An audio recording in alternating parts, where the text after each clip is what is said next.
55 32. Bu tamam oldu. Çok sağ ol.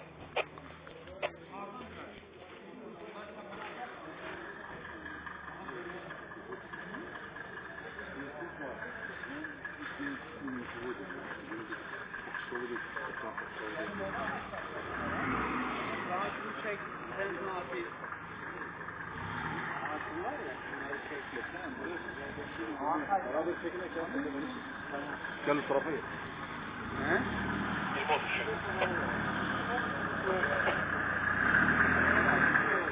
Tamam. Bu Ferman restoranları pardon.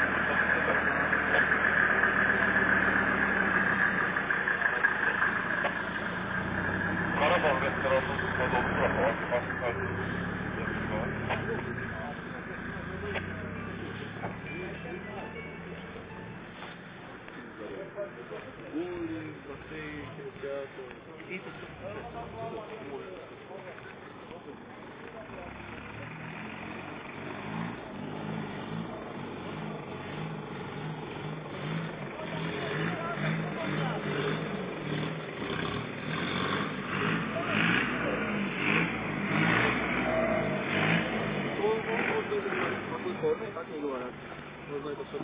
Что, брат?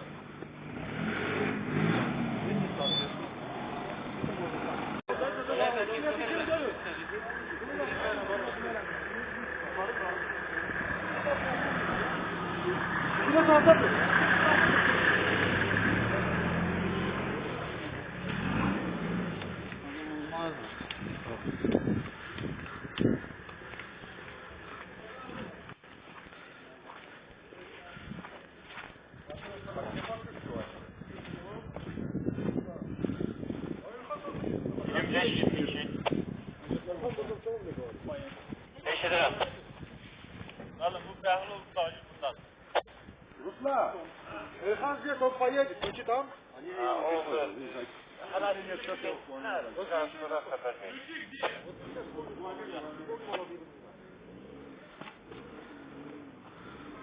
61 32.